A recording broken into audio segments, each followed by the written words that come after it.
I don't know, quite frankly, whether your dad was like this all the time.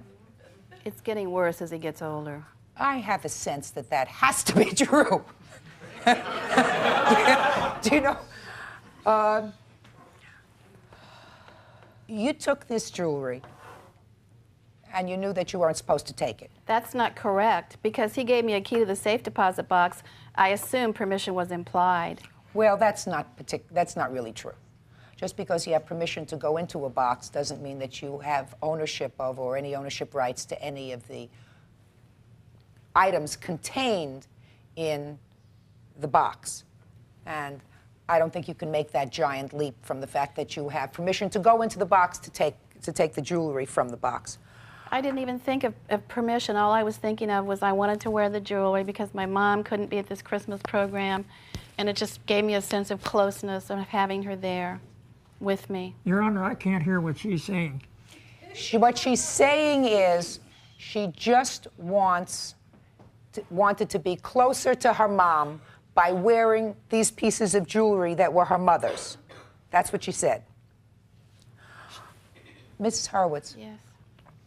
You had no right to take the jewelry from the box. Now, according to your answer, you don't know where the jewelry is now. I'm not going to ask you whether that's true or not. I assume you still have a sentimental attachment for it. Yes. Right? Did you get along with your mom? Yes. What was the cause of her death?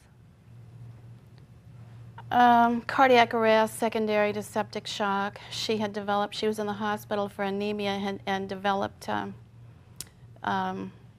picked up a staph infection and went into septic shock and subsequent cardiac arrest. But you were close to her all of the years that she was alive? I would say so, yes. I assume you want the jewelry. Is that right? Yes. Mr. Lloyd, and you want your $2,000 that the jewelry was appraised for. Is that right, sir? Yes. Mr. Lloyd, you are too old, sir, for me to give any speeches to. You're even older than I am. But I'm going to tell you, you have a daughter, you have a grandchild, and sometimes people get softer as they get older. Softer.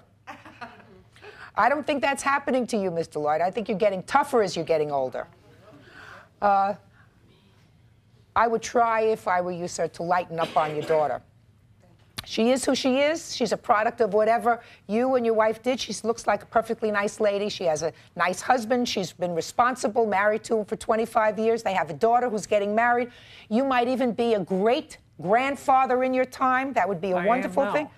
Well, I've got 2 great-grandchildren. That's living in Maryland. That's lovely. You may have another or another couple. That's very nice, especially if they were living closer by so that you could see them. It's a very terrible thing to cut yourself off from your family over money. You brought this lawsuit. You are entitled to either your jewelry back, which your wife did leave to you. I don't think there's any dispute with regard to that, or you're entitled to the money, Mr. Lloyd. You want the money from your daughter? Pardon? Do you want the money from your daughter? The money or the jewelry? Judgment in this case is for the plaintiff in the amount of $2,000. I'm sorry, Miss Horowitz. That's all. Parties are excusing me. Step out, please. This way. At the back to your right. I don't really know what to say. I'm shocked. You know, I don't understand. I don't even know what to say. He stole my jewelry. It was mine. And nobody steals from me without paying the price. Nobody. And she's lied so many times that she's an habitual liar and a habitual bitch.